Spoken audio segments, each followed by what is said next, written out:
named Murder, A7 Kitchen Crip, East Side, South Central, Los Angeles. We're on the east side of South Central, right off of 87th and Central. That's where the hood started at. You know, the kitchen liquor store used to be right there back in the day, like in the early 70s. Oh, Kitchen liquor. A lot of people be like, you know, how y'all get the, you know, the kitchen crip, like where that come from? But it was a liquor store. You know, well, originally, you know, we was all East Side Crips. You know what I'm saying? Mm. Our hood was all East Side Crips. You know, the whole East Side was East Side Crips. You know what I'm saying? So, okay. and the kitchen Crips started like, I'll say around. I think we've been out since like '73. No, we was one of the first Crip sets like in LA. Period. Like we was one of the first. You know, everybody was either East Side Crip or West Side Crip, but we was one of the first hoods to like start our own set, you know, and that's where the name Kitchen came from, the kitchen liquor store. One of my homies used to kick it at. Okay. Yeah. And it was right off of 87th Street in Central, so that's where the 87th Street come from. Okay. And when did you get put on? What year? 97. Okay, so you've been in it for a minute. Yeah, 1997. Yeah. Talk to me about some of the OGs that came before you. Some of the OGs that came before me. Ooh, that's a lot. My homie Big Mousy, rest in peace. One of the OGs came before me. My homie Dulcie, P-Lo, Trey Dog, Big Rock, Kitchen Mo, Big Smokey. Shit, man, a lot of people. Yeah. My homegirls, I can't forget my homegirls. My homegirl, Big Boo. My homegirl, Trina Loke. Shit, my homegirl, Laverne. Okay. Yeah, a lot of people. Yeah. So you guys rock the KC Royals. That's your hat of choice, right? Besides blue, what are some of the other? Do you guys rock any other colors besides that? You know, blue and white. You know, that's like the Kansas City Royal color. So we rock blue and white or blue and gray. Okay. So, should take me back to the day that you got put on the hood, that you got jumped in, how you were feeling, what was the experience? Well, I'm gonna start all the way in the beginning. All right. Go for it. Like I was born on the east side. You know what I'm saying? I was born on the east side. My mom and dad met at you familiar with Fremont High School? Of course. Okay, my mom and dad met at Fremont High School. They stayed right around the corner from each other. Okay. You know, and my dad moved over there from the west side. He moved on 81st and Avalon. You know what I'm saying? He moved from the west side. Matter of fact, my dad, big brother, my Uncle Ray, rest in peace, he was the original west side Crip. And they ended up turning UG. That was like the area they came from, like 108th and Normandy. Okay, underground.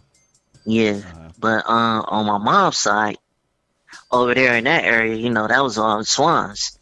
You know what I'm saying? So all my mom brothers, my mom,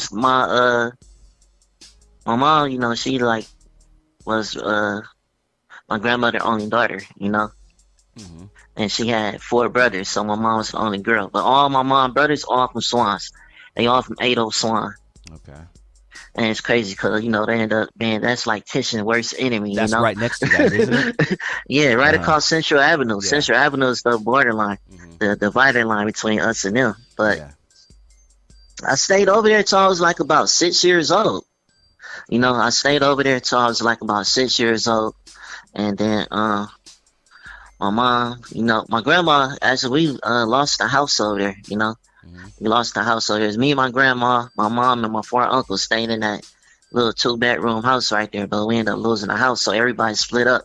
Like my uncles, you know, they went their way. And then me and my mom and my grandmother, we ended up moving to the west side. And I stayed over there for several years, you know. But my family always had a apartment on the east side still, too, in the Kitchens, you know. My great-grandmother stayed on 81st and Hooper. Okay. So that's how, you know, I used to bounce back and forth between there. You know, I stayed with my mom on 85th and Normandy for like 7 years, but my grandmother ended up moving out.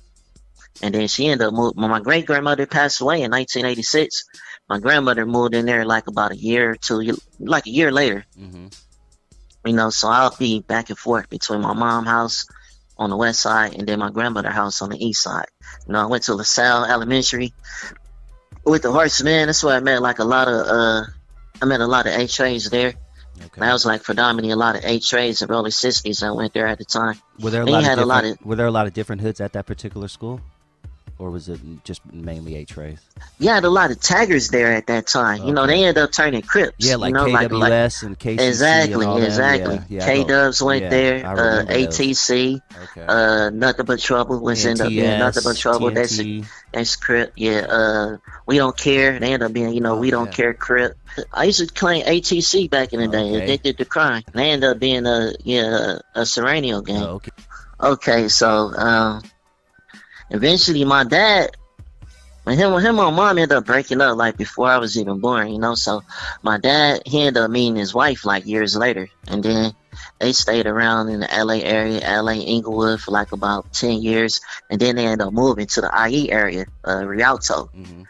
So my dad moved out to Rialto. I ended up moving out there with him like around the end of 1993, beginning of 94, somewhere around there. So I stayed out there for a few years. I went to Rialto High School, but me and my dad, I was fucking up, man. I was doing a lot of shit I shouldn't have been doing, like flocking, which, breaking into houses, all that little dumb shit, I wasn't really gangbanging then, but I ended up moving to my grandmother's house on 81st and Hooper, which, was the kitchen. So, and that's how I ended up hanging with them.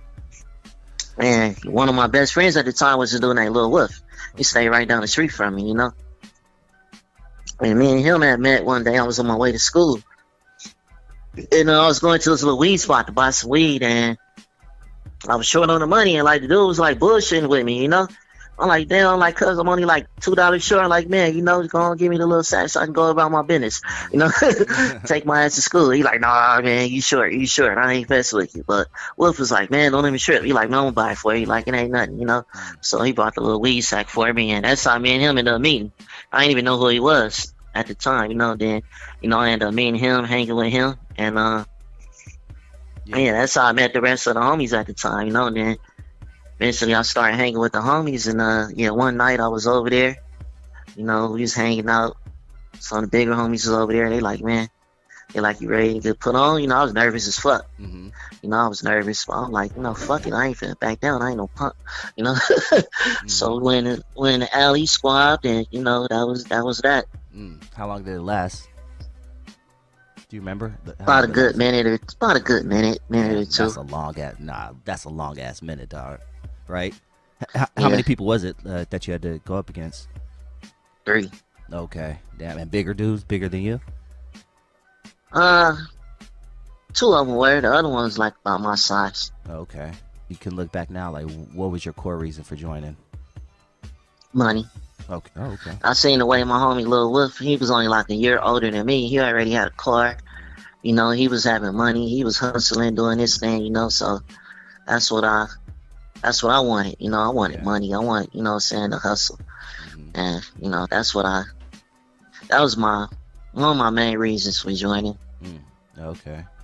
But it ended up being like, once I started banging, that's when all the other shit came with it, So I had to get with that. Like, actually, like the day after I got put on, I got shot at.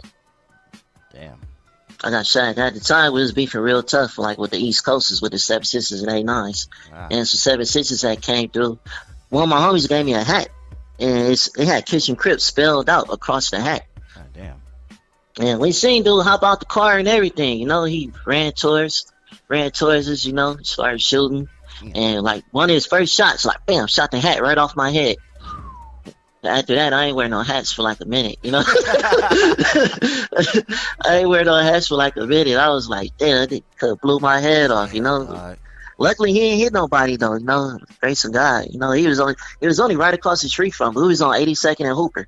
Damn. He had like a little revolver or whatever. He let off like all 6 shots, but didn't hit nobody. And then, it was on after that. Do you know where the origin of that beef came from? At the time I didn't even know like what Kitchen and East Coast was beefing for. I just knew like, man, they were the enemies, I never even knew what it started over till years later, but it started over my homie Lil Beaver, rest in peace. Him and a guy from East Coast had got into it in a party back in like the early 80s, like 81, 82. This when I was a baby still, you know. Okay. So you know, when that beef started, but yeah, it started like around 81, 82. Like we was one of the first East Side Crips sets to start beefing with each other. Most of the Crips on the East Side all got along around that time, you know. It wasn't too many like Crip on Crip beefs that I can really think of around that time that was going on. Probably except the 60s and the 60s and the H-Rays, of course, and the UGs and the Hoovers, you know. I know they had been beefing for a long time, but I think like we was one of the first two gangs on the East Side of South Central that started beefing real tough. Okay. But that's what it started from. It started from a party, and my homie Beaver had a gun. You know, they both had guns pointed right at each other. You know, my homie Beaver tried to get off, but his gun didn't shoot. For some reason, his gun didn't shoot, you know. And, oh boy, shot the homie, you know, killed him. And it was on from there. Yeah, damn. And that shit lasted all the way till we just recently squashed our beef with the East Coast. Oh, can you kind of give an idea of some of the surrounding sets that are within, you know, walking distance from you? Shit. The Swans are actually like right across the street. Like Central Avenue is the borderline from like all the way you can start from like Nadu, now which would be 79th Street. Okay. From Nadu all the way up to like 90, basically like almost 91st. You got Crips on one side of Central and Bloods on the other. But right when you get to like 92nd and Central, 92nd and Hooper, that's where, you know, once you pass 92nd, you in Watts. Okay. You know, that's where the bebop started. The bebop Watts Bloods. Then right like a few blocks from there, you got the Hat Gangs.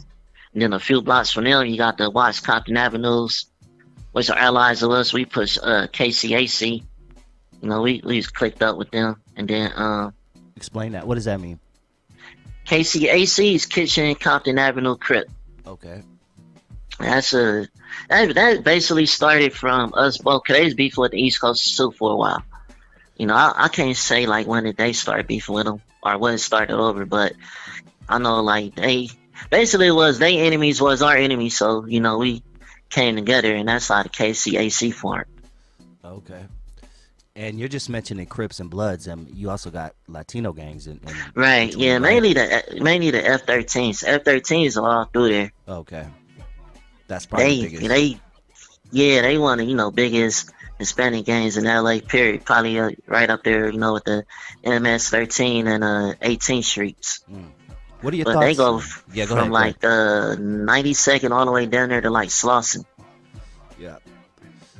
They just had a big peace treaty also with, was it East Coast? Right, yeah, it was with the East Coast. That's pretty huge, right?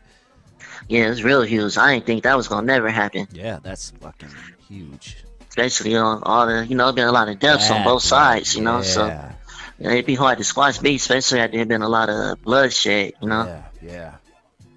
Damn. But yeah, so that's basically how they squashed their beef with us, because they was like, the East Coasters was like, you know, my homeboy Doc from 6ix9ine, he was like, you know, they didn't want to squash their beef with a Hispanic gang or, you know, Serrano gang, and not squash their beef with any of the black gangs they beef with, you know. So they already had been talking to us about squashing the beef, you know. My big homie Kitchen Mo and Lil Doc Thone from 6ix9ine East Coast, they was in a pen together like a few years ago, and I guess while they was in there, they was talking about that, like, you know, squashing the beef between us and them.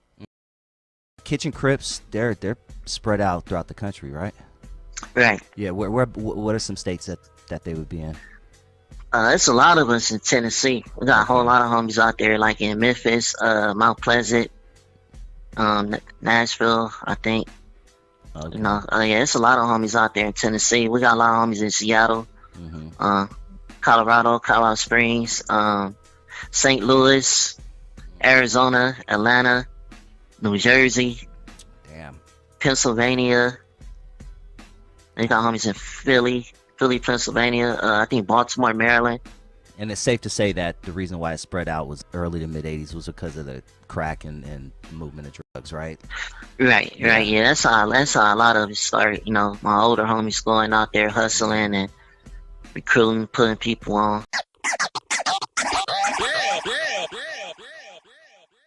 I also want to get your feelings on the death of Nipsey Hussle. Oh man, that hurt. That hurt. I ain't never met him or nothing. I wish I could have had the chance to meet him, but yeah, I was in disbelief. I couldn't believe like if somebody can even get that close to him, to even do that to him in his own neighborhood, Yeah.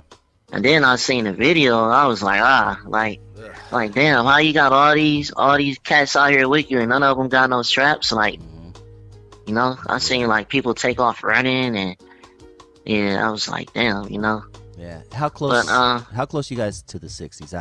Us from the 60s, that's probably like a good 15-minute drive. Okay. Yeah, they all the way on the west side. It's probably like a good 15-20-minute drive, maybe. Okay.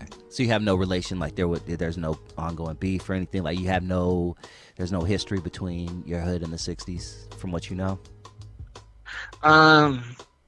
We ain't really had no beef, it's just like in jail, you got a lot of clicking up, Like, we was beefing with the East Coasters at the time, right? Okay. The East Coasters are neighborhoods, and so are the 60s. The rolling 60s is neighborhoods. So when they go to jail, they all run together. They was pushing roller coasting. They was all clicked up, fighting, against the Hoovers and other enemies they had in common. That's how us in the 60s, sometimes we'll bump heads.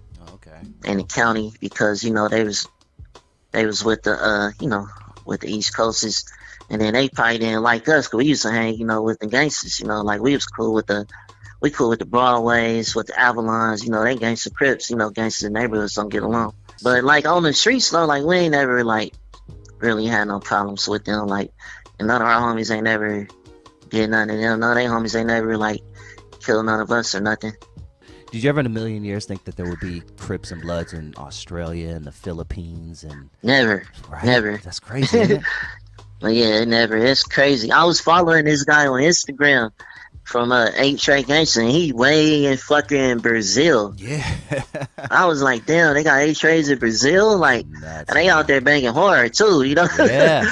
Yeah, I'm like, damn, like, yeah, that fucked me up. But no, I would have never thought that. And matter of fact, when I was in prison, I met this guy. He was from Somalia, and he was telling me, how out there they got Crips in Africa, They got like Crips in Somalia. They got Crips in Ethiopia. Yeah, they even had some pictures they showed me, You know what? Now Crips out there. But the difference out there though is like they don't even spell Crip with a C. That's the weird part. Like they spell it KRIP. Huh. Yeah, that's how they were spelling it in Africa. I'm from the Tupac Crips. Like, wait, what? Right. God damn, you just put two things together, man. Yeah, that shit crazy. But no, I ain't never think like we'll have so many homies in so many different states. Like when I was locked up, I never had like no social media accounts. I was locked up from June 2000 to December 2016. So when I got up, when I got out, a lot of shit was different. Yeah. You got Facebook now, Instagram.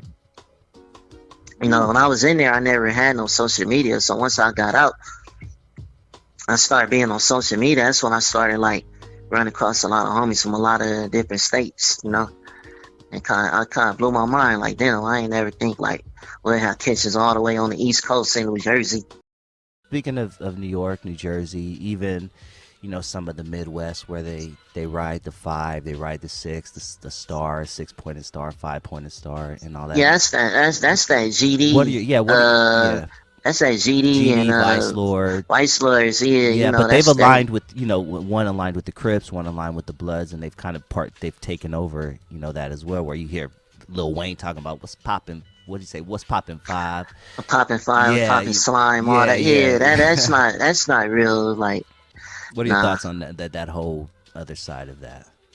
Yeah, they got it all fucked up. They got it fucked up. Ain't no Crips shouldn't be banging no 6-point star. Blood shouldn't be banging no 5-point star. Only Bloods I think that even should like have a 5-star are the Black Peace Stones, cause that's where they came from anyway.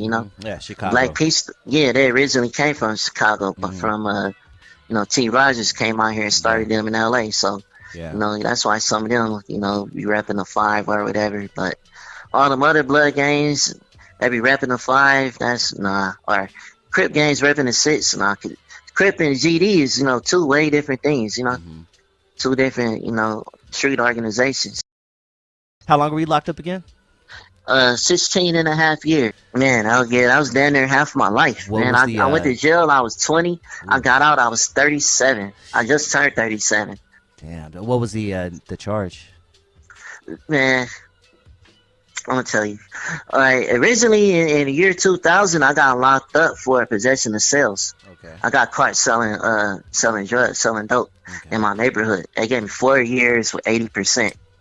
So after 4 with 80, I supposed to did like 3 and some change, you know. So I was thinking like, you know, okay, this, you know, I can bounce back from this. I'll get out. I'll be 23 years old, you know. I'm still young. It's only 3 years. So I ended up going to fire camp and all that. But right before I caught the chain like around September 2000. Okay. Some detectives pulled me out my cell to come question me about a murder that happened the year before in March 1999. Okay. So they give me a pass for the hospital. So I'm like, man, what the fuck I gotta go to the hospital for? Like, ain't nothing wrong with me, you know? So when I get down there, so I'm like, man, I got this pass for the hospital. They like, no, go in here. So I go in this little room, man, 2 detectives walk in there, a white lady and a Hispanic guy. So they like, trying to, you know, ask me questions about this murder. They talking about they got pictures they want to show me. I'm like, man, I don't want to see no pictures. You know, I'm like, I don't try to see no pictures of no dead bodies. I don't know nothing about what y'all talking about, you know. So they stayed trying to press me for, you know, information. And, you know, I just cussed their ass out. Like, man, you know, fuck y'all. I ain't got nothing to say. So the lady, she jumped up. She like, okay. She like, you got 3 years, right? I'm like, yeah, I got 3 years to go do right now. She like, yeah, well, she's like, we're going to be investigating this. We're going to make sure we try to get you before you get out.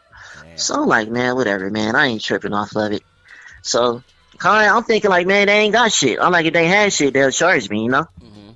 Because the murder I did do. But I'm like, if they really had evidence, they wouldn't be coming in here pulling me out my cell talking to me about it. They'd be charging me, you know? Off top, yeah. Yeah, so I'm like, man, they ain't got shit. I ain't worried about it. So now one of my homeboys at the time, this a guy I grew up with. I known him. He stayed right in front of my grandmother's house. So we had known each other since we was about 8 years old, right? So the murder happened in March 1999. It was me and one of my homeboys that did it. He get caught with one of the guns that my homeboy had. You know what I'm saying? He get caught with one of the guns that was used in that murder in June 1999.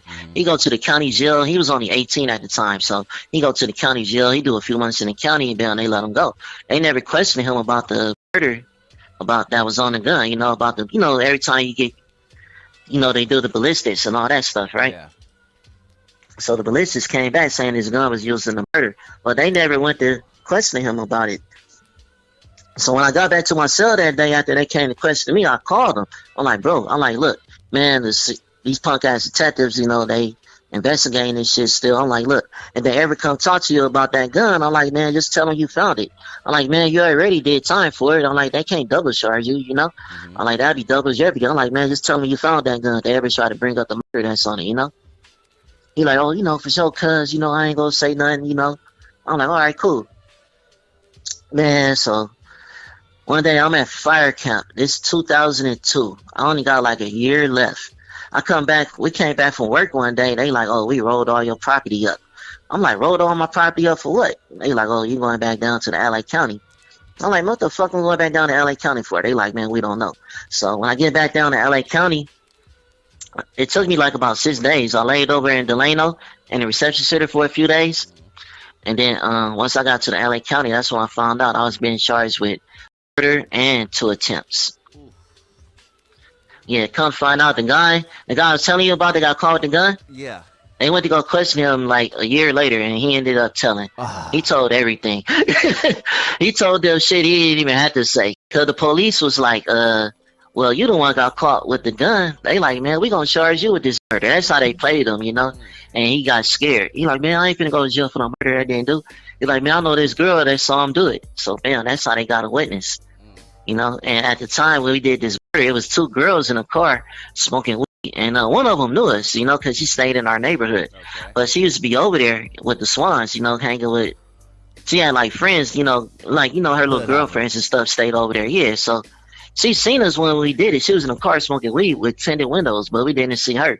So when we ran back across Central, she knew about it and everything, but she never said nothing. But when old boy brought her name up when he got questioned about it, that's how they found out about her. And then when they went to go question her, at first she wasn't. You bring me into this shit. Yeah, at first she wasn't saying nothing. Like she was like, "Man, I don't know what y'all talking about." So this how the police play her. They tell her, "Well, you got a 2-year-old daughter. We're gonna put your daughter in the system. We taking your daughter from you. We're gonna lock you up from obstruction of justice because you ain't telling us nothing, you know." And that's how she got scared and was like, "Oh no, I don't want my daughter to go to foster care. I tell y'all what y'all want to know." And that's how basically we end up going back down to the county jail. So yeah, they went to go question a couple other people, and basically they like coincide what he said, you know. Like one of my so-called homeboys, you know. I say so-called homeboys, you know, he ended up being a damn snitch. But he was like, "I don't know if murder did it, but he like, I know this girl that said she saw him do it." So I'm like, man, basically he told, you know. Basically that's like saying, well, you know, I don't know if Dusty did it, but, you know, I know this girl said she saw him do it. You know, that's still telling, you know. So basically that's how we end up getting caught up. And my homeboy, he was in YA at the time. You know, he was in jail doing YA life for some whole other shit. And then they came and got him out of YA, and we was both in the county jail fighting this murder for like damn near 2 years. Damn, dog. You know, and then the punk ass COs in there did me dirty because at the time, 26, 28, it was like a lot of that was like the East Coast module, like as far as the blacks, it was like a lot of East Coasters and roller 60s over there in neighborhoods. So yeah, I got into it with one of the COs, and yeah, he like set me up, man. Set me up and sent me over there and sent me to 26, 28. What? Where all the East Coasters was. Tell me what happened. Tell me about that day. Oh, fight after fight after fight after fight. What? They're like, you gotta get out with this homie, you gotta get out with that homie, you gotta get out with this homie, you know. Damn. That's how that shit went, you know. But no, nobody jumped me though. You know, they kept it, you know. One-on-one? It's like, you know, you don't have to catch your face. You know, I stayed over there for like damn near a whole year. Damn, dog. That's where I met Lil Doc at for 6ix9ine. Matter of fact, he ended up coming over there in 2003. I got there in like September 2002. He came like around 03, and that's when I ended up me and him at. Who's Lil Doc? But he was cool. Lil Doc, he from 6ix9ine East Coast. Oh, okay. I was talking about earlier. He the one like one of the guys that helped squash the beef between us and them years later. Gotcha. But he was cool while we was in there. Like me and him, ain't never had no problems or nothing. Damn, dude.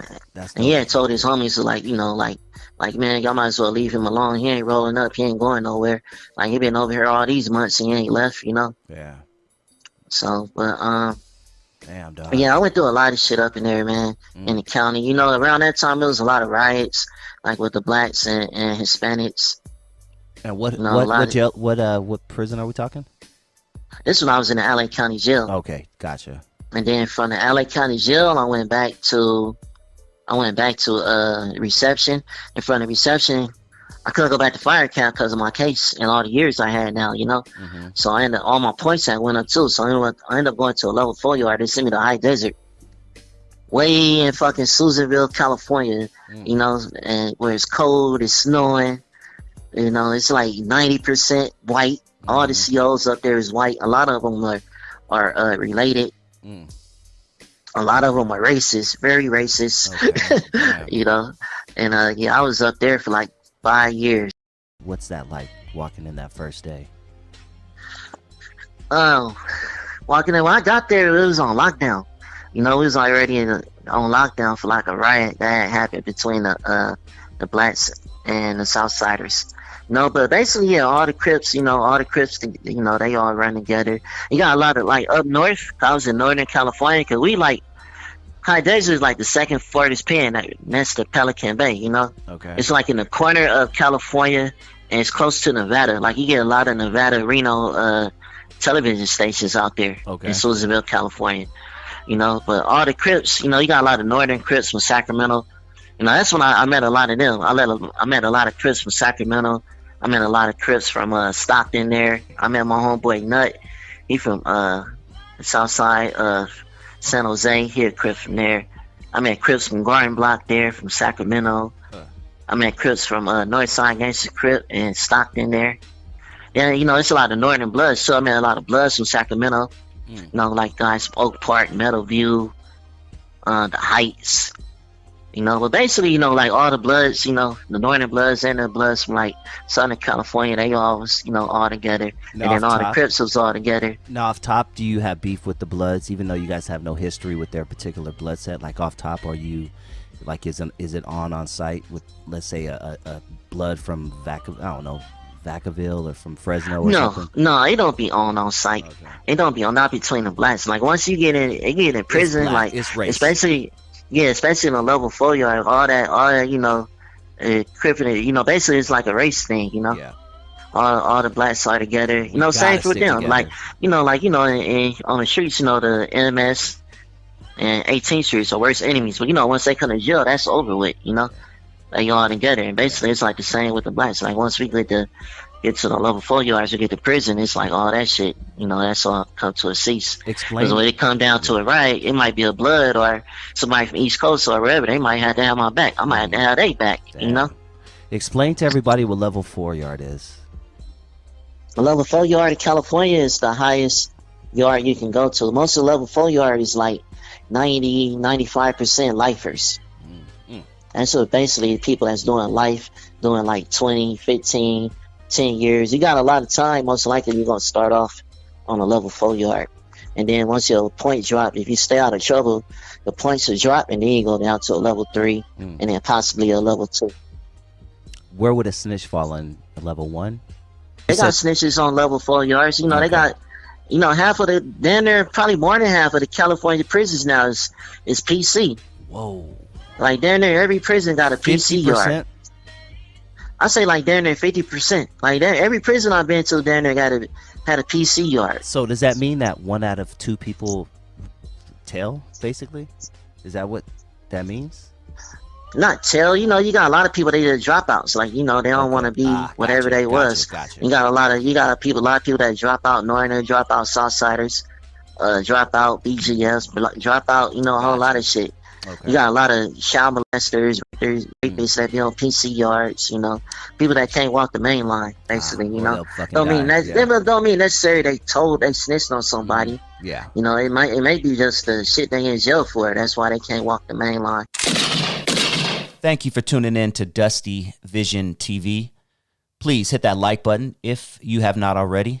And if this is your first time joining the channel and you like what you hear, please hit that subscribe button. And if you enjoyed this video, you just might appreciate this bonus clip I'm about to play for you right now. Call and your telephone number will be monitored and recorded. I go to the group B3. It was called the Big Three. And it was created by a guy named Vinny Fanati. They used to call him the Butcher back in the day. I was told the story was that he got his leg shot off in a ride. He was just he was a real character for many years. A big Samoan cat, right? So Fanati's legacy was that he created that group B3 and left it there at New Corcoran on B Yard. So I'm in the group, my first meeting, and they're doing mock board hearings, right? And basically what this is 2 inmates, right, pretending to be parole board commissioners, and they're asking parole board questions to someone across the table from them, right? So 2 or 3 guys went through the mock board hearing, and I'm just stunned, shocked. I never seen anybody talk about their life crime the way that these guys were talking about their life crime. Vivid details from beginning to end, and questions that I couldn't even answer for myself about character defects and causative factors and things that you need to know going to the parole board. So at the end of the mock board hearing, right, the guy that's running the mock board hearing, the guy who's running the group, he says, "You 2 newbies." It was me and another guy. "You guys coming back next week?" I'm like, yeah. Said, "You're up next for the mock board hearings. You down?" And I'm like, yeah, So immediately, as soon as the meeting is over, I take off. We're in the day room. I shoot to my wing and go straight to my bunk. And I pull my bucket, my tub from up under the bed with all of my paperwork in it. And my bunkie is looking at me like, damn, what's up with you, bro? What you looking for? I'm like, man, I got to find my paperwork. I got to find my transcripts from court. He was like, why? I was like, I'm going to do a mock board here next week, and I don't know his name. He was like, you don't know his name? Whose name? I said, the dude I killed in my case, my victim. And he just looked at me like, what you need to know his name for? I'm like, they ask you that kind of stuff at the parole board. He was like, whoa, dog. So I finally found my paperwork, went through it, and I was deeply saddened on a personal level, with the fact that I didn't even know my victim's name. I had went through trial and everything, and here it is about 10 years later, and I didn't remember any of the details of that man's life. I didn't even know his name. I didn't know the other victims in the case, the two other people that I was charged with attempted murder against. And so I had to sleep with that. I had to sit with that for a week. And I finally went back to the meeting, and it's my turn to sit on the hot seat. And he asked the question, take us back to that day. What happened? And I walked him through my life crime. And this was the first time I ever admitted to myself and anyone else before God that I was, in fact, fully responsible for the events that took place that day. Right? And when I got off the hot seat, one, I was relieved. I was sweating, palms sweating, underarms sweating, head throbbing. And it was just very simple questions that a person should be able to answer about their life. And I was like, man, I really need to start going to, I really need to start going to groups and some form of therapy to help me process all of this and get this right. You know? So, I stayed in the group for the duration of my time at corporate, right?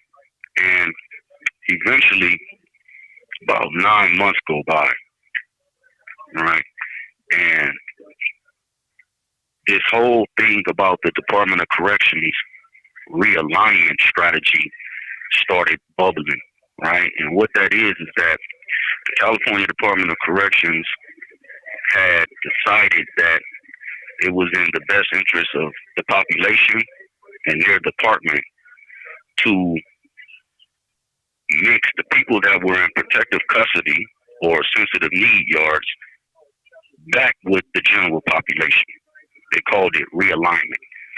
So basically what they were going to do is they were going to throw everybody that had been in PC and all the guys that was in GP out on the main line together on the same yards. Now, what this means is that the guys who had went into protective custody because people out on the main line had attacked them, whatever the case, whatever it was that sent them into protective custody, now they were going to have to come back out into the general population and figure it out. This was the beginning of a major shift in the culture of prisons in California. I stayed in the group for the duration of my time at corporate, right? And eventually, about 9 months go by, right? And this whole thing about the Department of Corrections realignment strategy started bubbling, right? And what that is that the California Department of Corrections had decided that it was in the best interest of the population and their department to mix the people that were in protective custody or sensitive need yards back with the general population. They called it realignment. So basically what they were going to do is they were going to throw everybody that had been in PC and all the guys that was in GP out on the main line together on the same yards. Now, what this means is that the guys who had went into protective custody because people out on the main line had attacked them, whatever the case, whatever it was that sent them into protective custody, now they were going to have to come back out into the general population and figure it out.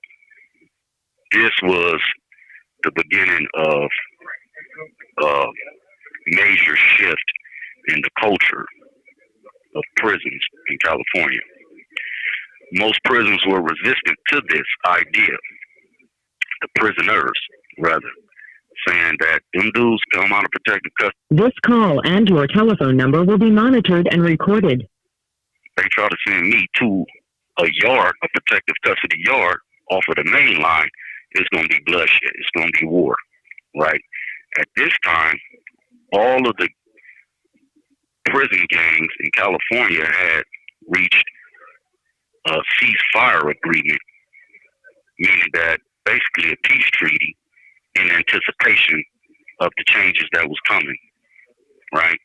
So now you got historical enemies, Mexicans, blacks, Asians, whites, historical enemies for the last 50, 60 years saying they're trucing up in anticipation for the change that's about to come. And so when they got to New Corcoran and they started saying, hey, yeah, we're going to bring the people from S and Y over here to B Yard. Mind you, all of New Corcoran is protective custody except for B Yard and C Yard, a level 2 and a level 4 yard, right? So these guys are saying, we're going to hold the yard, and when they come, we're going to blow it up and send them back where they came from. I'm saying a law just passed January 2018 saying that everybody under the age of 26 when they committed their crime is now considered a youth offender and will be going to the parole board on their 24th year in prison. Now, I went from 82 years to life to basically 24 years to life, right? So now I'm looking at the fact that I was never going to the parole board, right? Now I'm about to go. I got maybe, 10 years or less to prepare for this. And here they go with this realignment saying that they're going to mix all of these people together, and the guys in the yard are stockpiling weapons and making plans and strategies to attack their enemies. Man, I got to get up out of here. I don't want no problems. My life had been taken from me and given back to me, and here it was about to be taken from me again by just getting caught up in a wave of violence. Mind you, I already had like 5 or 6 felonies that can be counted as strikes, including a super strike, which is a murder. I get one more felony conviction in prison, that's a fresh 25 to life.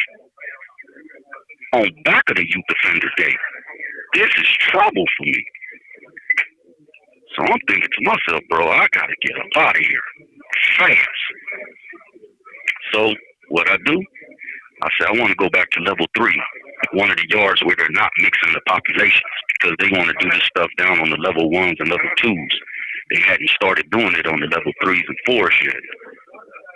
So I get 3 write-ups in the same month, December of 2017. I had gotten 3 write-ups to try to boost my security points up to back level 3 security. You have 60 seconds remaining.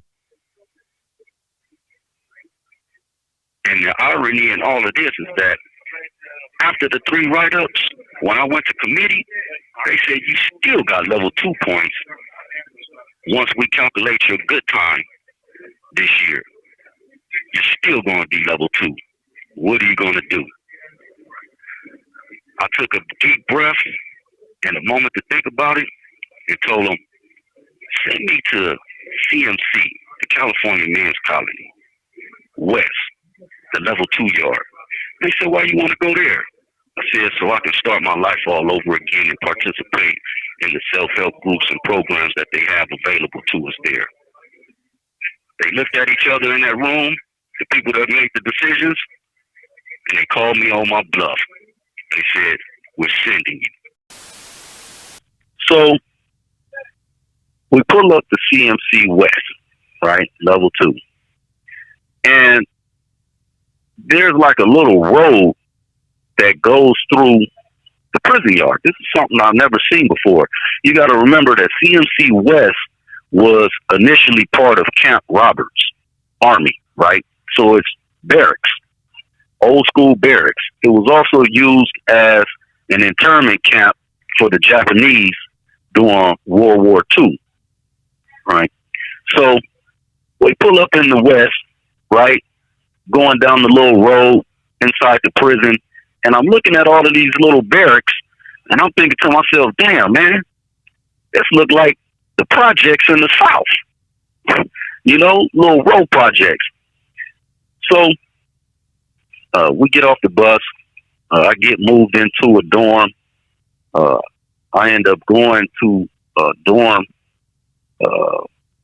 6, reception on E-York, right? And I had to really adjust because this was a different style of dorm. Like I said, it's a barracks. The only one in California, the only spot in California that was built like that. Everything wood, no bars on any window anywhere, no locks on any doors anywhere other than like administrative buildings, but no locks on the dorms. So you can kind of like go in and out, you know, pretty much all day, like at leisure. I've never seen nothing like this, right? So at that time, the dorms were packed. This is pre-COVID. We talking about, you know, it might have been like 82 people out of 90 bunks in the dorm at that time, right? So this call and your telephone number will be monitored and recorded. So they had like this little squad of some officers on E-Yard at that time who were very proactive, we'll say. And so when they called us in, the new arrivals, a couple of days after we had arrived, into the office to do like a little screening, right, with these officers, one of the officers told me to take off my shirt. Now I'm blasted up, gang tattoos, right? So I take off my shirt. They're asking me, what does this stand for? What does that stand for? They're saying you're affiliated with the Bloods and all of this kind of stuff. And I'm saying, whoa. I've been off of that tip since Pelican Bay, 2009, documented that I'm a Muslim, period. Right? And they're still trying to stick me with this. So I end up going to go see my counselor about it. I wanted to let my counselor know that this is an issue for me. I don't want that tag on me. Don't be putting nothing on my file or on my bed card or anything like that, identifying me as a gang member. I'm not a gang member, right? So we get to talking, and, my counselor basically tells me, don't worry about it. It's just, a little thing they do, and you're good. But you do have an enemy. I'm saying, I got an enemy. Yeah, he says, you got a documented enemy, right? So he couldn't tell me who, but after a while, I put 2 and 2 together, and I realized it was the guy, Lil Mike, from my case, right? When he left the yard at Centinela, he used my name to get off the yard. right? So I'm like, oh, here we go with this. And then he went a little bit deeper into my file, and he said, I see something here written by a sergeant at R.J. Donovan, identifying you as possibly being a member of the Bloods. I'm saying this was just in 2017. What are you talking about? And so he read the information to me. It was a 128 General Information Chrono in my file, saying that I had moved into the cell with another known Pueblo bishop, right? And that I was possibly involved in gang activity. And so I'm saying to myself, wow, this was the counselor in the housing unit that I lived in for a short time at Donovan right before I left when I moved in the cell with Puba. And that's who he was talking about and what he was talking about. At some point, he looked into my file and my celly's file and made the connection that we were both from the same gang at one point, and we were close in age, obviously, and therefore we were involved in gang activity again, right? And so that really left an impression on me. One of my cardinal rules had been up until that point not to move into the cell with any homies or anything of that nature for that reason, to avoid that altogether. And I broke that rule and did it, like I said back then, because this was the last time I was going to see a childhood friend for a very long time. We would probably never run into each other in prison again because of he has life without, and he can't get down to a level 2, which is where I was headed. That bonehead decision led the sergeant, who was the counselor at the time, to put that in my file. And now here these people go looking at me talking about, yeah, it checks out. It all checks out. You're a gang member. Mind you, I hadn't been involved in any gang activity with that gang since all the way back to the county jail. We're talking 2006, 7. Here it is, 2018, and I'm still trying to outrun my past, but it's following me like a tail on a dog, right? So, me and my criminal thinking, the first thing I started plotting on was, how can I get me a cell phone, right? I wanted to jump back on. So I started plotting for the next 2 or 3 months about how, when, where I would get a cell phone and how I was going to keep it. And somebody gave me some good advice very early on at CMC West. He said, if you get a phone, be prepared to buy 5 or 6 of them because they're going to come get it. And you're going to have to jump right back on, right? And I'm like, nah. He's like, yeah. These people, that little team that screens you, these people will come to your bed area and straight up tell you, give me the phone. Don't make us tear up your bed area looking for it. And I'm like, yeah, they getting down like that? He said, watch. About 2 or 3 weeks go by, I'm chilling on my bed. Guy across the dorm from me on his bed, right? A friend of mine from the past that I had gave that same spiel to, who didn't follow that advice. They came right there to his locker, right? And told him, give it to me. Shook him down, got what they was looking for, wrote him up, and moved on. I watched this scene play out time and time and time again until I decided, you know what? I don't think I'm going to get me another phone. I don't have the type of resources to keep spending $700, $800, $900 every few months to get a new phone. That's over with. Right? So I stayed away from the phones. and slowly but surely gravitated towards getting a trade, going to self-help groups, and being an active participant in all of the things that the Muslims had going on that was positive and above board. You know, being a pillar. This call and your telephone number will be monitored and recorded. At first, I didn't see any real results from what I was doing. But I was in the seed planting stage of my growth and development at that time, right? And I made some really very good friends, some worthwhile friends, some people that I really consider my friends, which I don't really use that term lightly for people I've met in prison. But I made some friends, and over the next year or two, right, they put me in a position where I would soon have the keys to the self-help community and will become the chairman of our organization for mentors and facilitators. My friends put me in position. They said, you're the right person for the job, and it's going to be on you to do it. Once the associate warden, Miss McQuaid, seen my character and my pedigree, she made me an offer.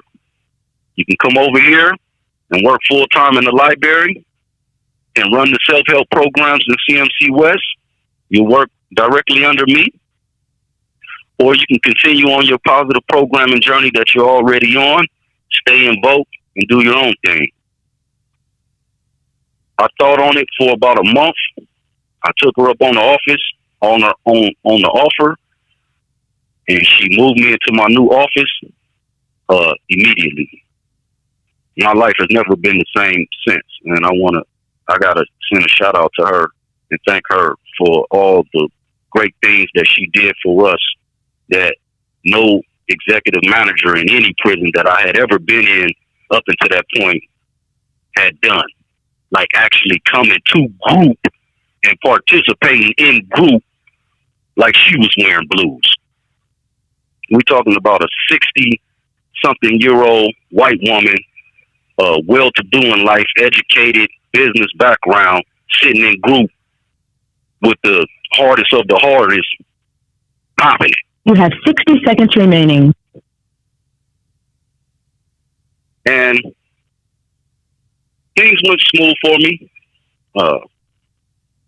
It looked like I was on the trajectory to possibly getting resentenced and coming home early. Life was looking up. I was in a good place. And then COVID hit.